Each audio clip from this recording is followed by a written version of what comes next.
بسم الله الرحمن الرحيم نحمده ونصلي على رسوله الكريم أما بعد. A believer knows how to utilize his time properly, his productivity, his optimizing his time, his output, his heal, his efficiency.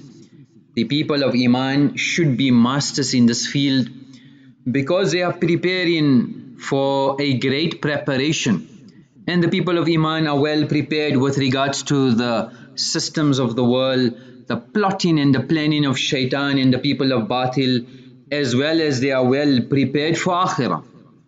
So 86,400 seconds in a day can be managed well, and this will decide a person's success and failure. So the clock is ticking, it's running. Who's there to make the most of it? And that's part of preparing, looking after not every day, every hour, every minute, but every split second. We have to realize the value of 1 year. Ask a student who failed the grade. The value of 1 month. Ask a mother who gave birth to a premature baby. The value of 1 week. Ask an editor of a newspaper. The value of 1 hour. Ask two people in love when they are separated, the value of that hour. The value of 1 minute, somebody who just missed their plane. The value of 1 second, the one who just avoided an accident, the person who lost his Formula 1 race. The value of a millisecond, somebody who got a silver medal instead of a gold because of that millisecond. Realize the value of life. Ask the dead people and they'll tell you the real value of life. So it is said, time is a storm which we are all lost in. Time is a storm which we are all lost in. So imagine the storm, but not only there's a storm with a hurricane and a tornado, but we are at sea level and there's a tsunami.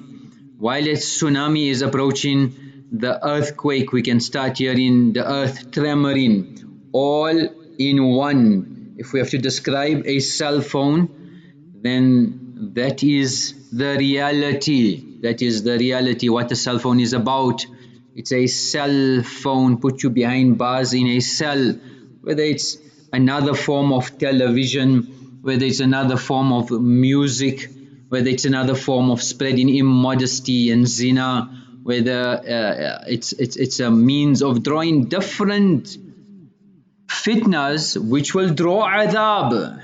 So a combination of adhab in one is this cell phone, believe it or not.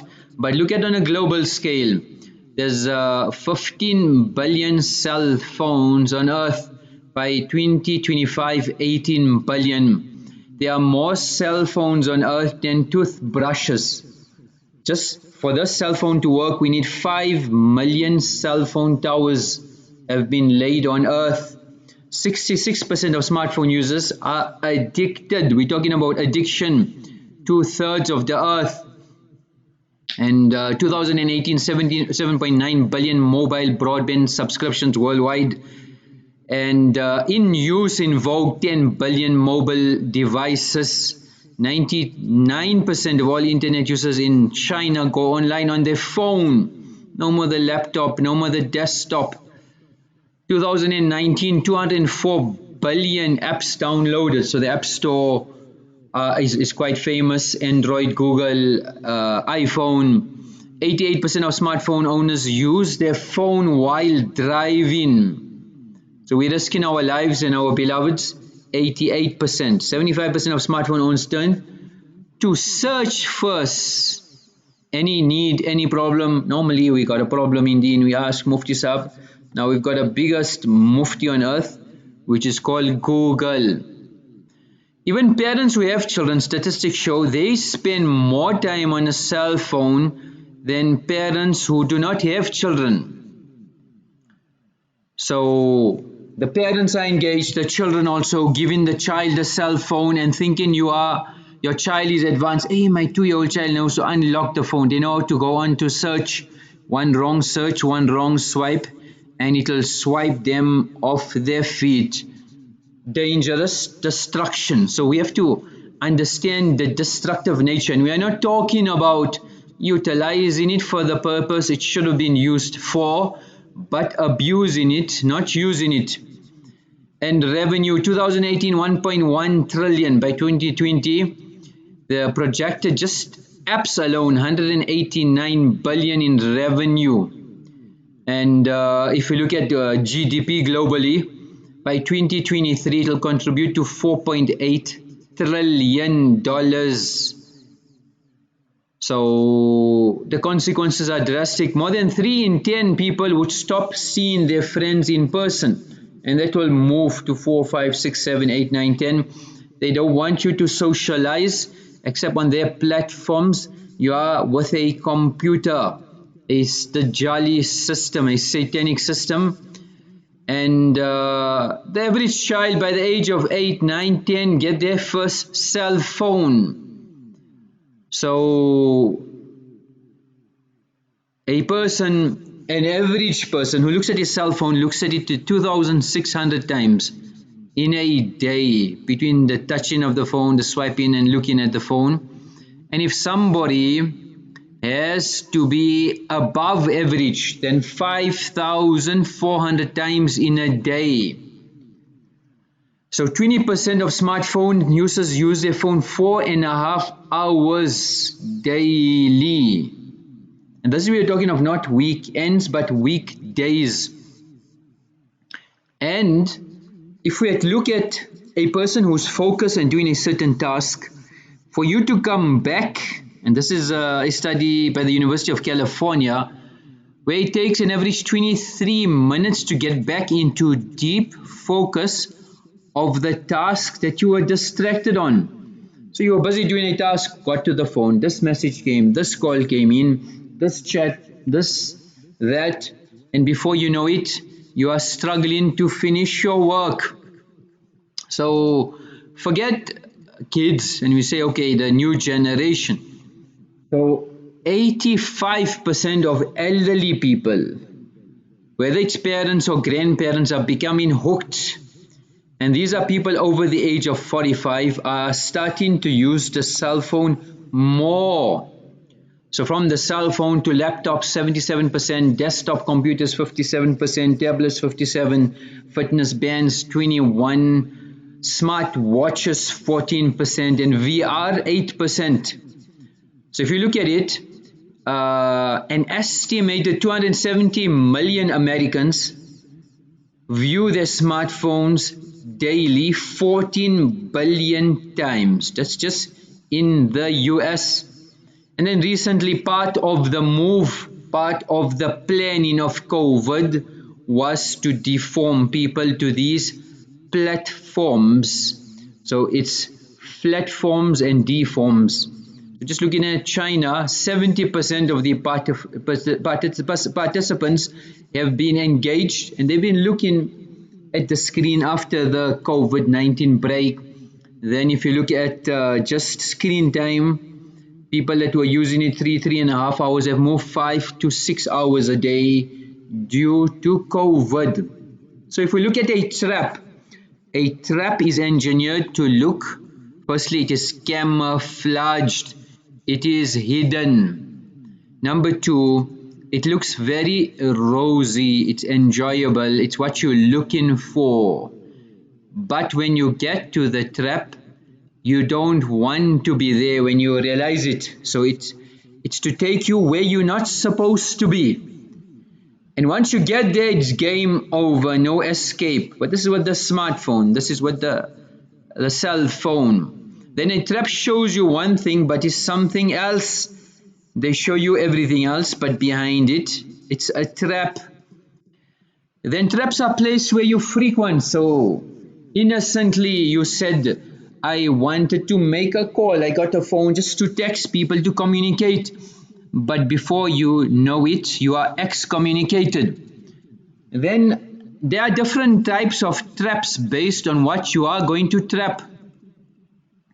So They profile people, they watch you, they keep details of you. Everything is documented. Entire life is documented, so they know how to trap you well. Then it traps there for what you love. Put a cheese for rats. What do they love? What do they like? So that'll bring, it'll be magnified. Masya and disobedience will be magnified to the highest level. So it sounds rosy, but there's a real trap. It sounds like that, but the reality is something else. Somebody went for holiday to Hawaii and he felt very healthy, invigorated, and he was on the island. So he met one of the locals. He was thrilled, and he was saying that the air is crystal clear. The oxygen level is optimum. Everything's just perfect. And he said, I can't get over how this place is, how beautiful it is, how perfect it is. It's paradise on earth. So, and out of joy, this person says, I feel great, I feel brilliant. I haven't felt young and healthy in many years. The island life is the way to be. He was ecstatic. So the local person heard this and he says, I know what you mean. I know exactly what you mean. Take for me example. I'm the typical example. When I came here, I was completely bald, didn't have any teeth. I couldn't even walk. I was completely disabled. And look at me now. So the tourist looks at this local and says, wow, that's amazing. How long have you been here? How long have you been here? So the local says, I was born here. I was born here. So when you're born, you don't have any teeth, you're bald, etc. So the internet, social media is something else. It tells you one story. But when you get into it and you realize it, then it's something else. So we should detox from technology and use it on a need to use basis. It's catastrophic. And a person doesn't realize, innocently give it to your child, keep them busy, but you don't realize what poison, what time bomb you are placing in their hands. Just on a health perspective, and studies, scientists have published different journals, and they found that a person using a cell phone, and generally people more than 10 years, that the data is completed, people who have been using the phone for 10 years and more, it causes different types of cancers, acoustic neuroma, and this tumor is generally found on the side of the head where the phone is used. So on the head, if it's kept on your top pocket, if it's kept on your back pocket, etc. Cancerous tumors. And on the brain tumors. And the people who use it heavily, over 900 hours, which we're looking at an average of 54 minutes a day, were prone to getting these cancerous brain tumors. So even a German study identifies the radiation and tumor growth. And it's part of the rules. If you look at when you do cell phone testing and radiation, there's a certain amount of centimeters. It should be away from your body, which is allowed, the tolerance level. Now, if you look at it, it's been approved. It means when the test is even done, it's done from that distance. And if you go into your cell phone settings, you'll find it as well. It's listed there. But most people are holding their phones. So just the fact that you hold the phone in your hand, it is body contact, it is cancerous. So whether tumor growth in the salivary gland, whether it affects a person's brain activity, people have migraines, dizziness, sleep quality, skin irritation, which is called electrohypersensitivity, etc. There's a lot of problems with this gadget, and we're talking of just physical harms, just realistic scenarios. For example, there's a phobia, a sickness, a harm called tech neck. When a person looks down on the cell phone and the screen, there's pressure on the neck, on the spine, and it causes harm there. Then texting thumb, where a person is texting all the time, So that causes harm to the thumb, and there's therapy for that. When a person becomes obese, they pick up weight gain, etc. So it does not only make a person obese, but it disrupts a person's sleep habits. It's a cause of diabetes, and it disrupts a person's hormones, ghrelin, leptin, which are hunger hormones, which regulate a person's appetite. So the screen time destroys our hormones. Then attention span. A person starts. A study done by Microsoft shows that the attention span of people now recently is only 8 seconds. A goldfish has an attention span of 9 seconds. So previously, at least, we should be for 12 seconds. And as the advent of smartphones have come in, the attention span is decreasing. Then it changes the brain structure. So the physical brain structure is changed, where the gray matter, the density, the anterior cortex portion of the brain, which is connected to control and regulation, that structure changes. The way people think, that also changes. So researchers have seen that a person who's spending a lot of screen time compared to people who, even if you read a book, so you're looking at an e-book compared to a real physical book, then it changes the way of the perception. So you say, I'm just reading, one is e-copy and one is real copy, but there's a lot of harms looking at the screen and reading. And then generally people are always on the cell phone. 27% of car crashes in the US is linked to the cell phone.